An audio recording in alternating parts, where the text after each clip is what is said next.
Hey everyone, I'm back with the next chapter of Junie B. Jones as a Party Animal, and we are on chapter 6 today. So when we last finished our chapter, Grace, Junie B, and Lucille were all playing dress up, and that's where we ended. So let's see what else they do for their slumber party. Chapter 6 is called Bouncing. After we finished playing Cinderella, the Nana called us to dinner. Me and Lucille and Grace skipped into the big dining room. We sat at a long, shiny table. Pretty soon, Lucille's Nana came in from the kitchen, and she gave us our dinner. And guess what? Its name was Beans and Frank. Hooray! I said. Hooray for Beans and Frank, because this is my favorite kind of home cooking. Nana did a teeny smile. Well, we usually have a cook, but I gave her the night off, she said. After that, the Nana poured milk into sparkling glasses. Ooh, Nana, these are your best crystal glasses. I love these expensive things, said Lucille, real thrilled. Me too. I love these expensive things too. Only too bad for me, because nobody ever told me that crystal glasses were very heavy. And so, when I picked up my glass, it slipped right out of my hand, and it fell on the floor. And it broke into lots of pieces. Lucille's whole mouth came open. Oh! You broke it! You broke my Nana's crystal glass! The Nana's face was reddish and scrunchy. Sorry, Nana, I said real soft. Sorry I broke your crystal glass. Nana sucked her cheeks way into her head. Let's try to be more careful, shall we, dear? She said. I bobbed my head up and down. We shall, I said. After that, I ate my beans and Frank very careful, only pretty soon my Frank spilled off my fork and landed on Nana's white tablecloth. Oh no, hollered Lucille, that's my Nana's good linen tablecloth. She brought it all the way from Ireland. The Nana's face was twisty and puffy. I quick pushed my plate away from me. My stomach felt in a tight knot. Yeah, only guess what? I'm not actually hungry anymore, and so I'll just sit here and not spill anything. The Nana cleaned up my messes with a wet cloth. After she finished, she brought us chocolate ice cream for dessert.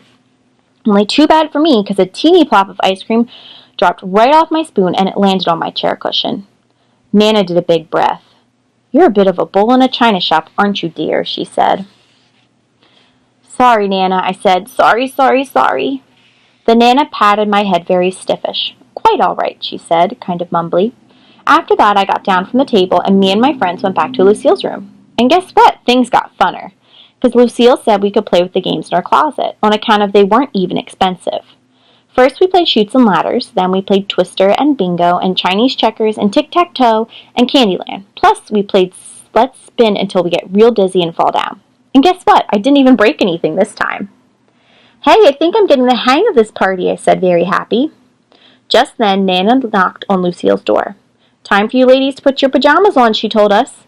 I danced all around the room real happy. Hooray for pajamas, because I brought my favorites. I quick put them on. See, Nana? See how biggish and baggish they are? That's how come they feel so comfortable. Nana's eyes looked down at me. How very charming, she said. Just then, that Grace jumped right in front of me. Look at mine, Nana, she said. See mine? My pajamas have neon green polka dotties on them. How very colorful, said Nana. All of a sudden, Lucille popped out of her big closet. Ta-da! Look at me, everyone. I'm wearing my beauteous pink satin nightie. See how lovely I look? I look like a gorgeous model in this thing, she said. Lucille let me and that Grace feel her material. How very smooth, I said. After that, me and Grace unrolled our sleeping bags on the floor, and the Nana took the silk bedspread off Lucille's bed. Time to get your beauty sleep, princess, she told Lucille. Then those two kissed and hugged goodnight, and the Nana shut the door. Only guess what? Lucille didn't even get in bed. She kept twirling all around in her pink satin nightgown. And here you can see a picture of the girls in their pajamas for the slumber party.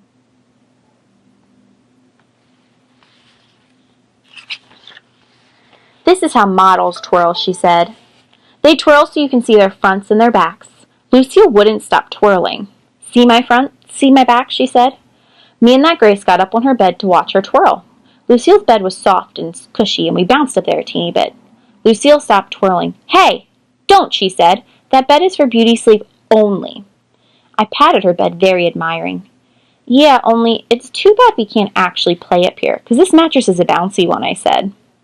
Just then, Lucille's face did a sneaky smile. "Want to bounce?" she said real soft.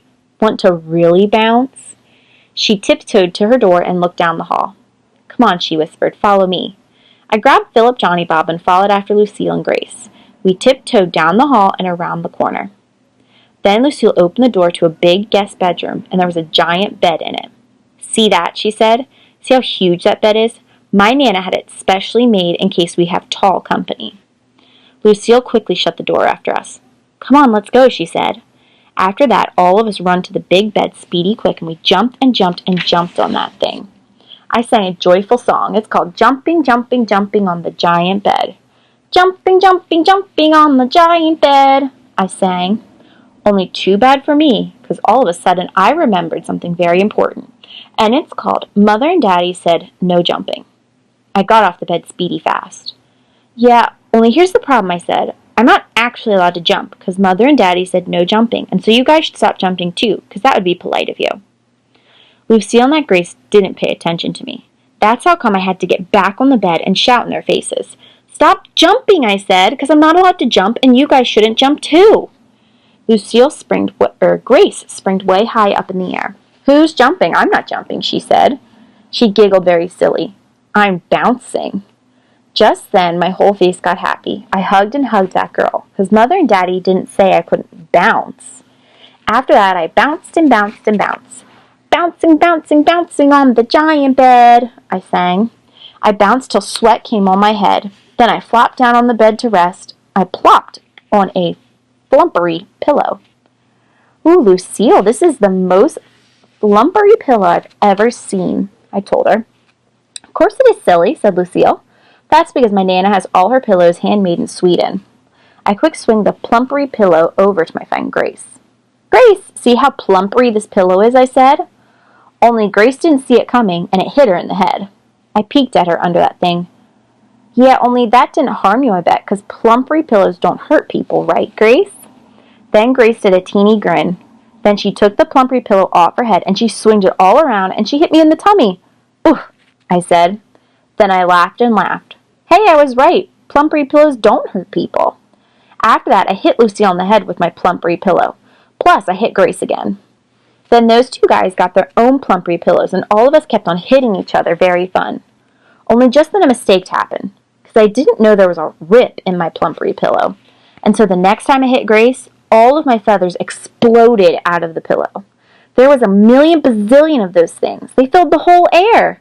Lucille did a gasp. Then Grace did a gasp. I danced around giggling. "Hey, it's snowing," I said. "It's snowing, it's snow..." Just then the door opened very fast.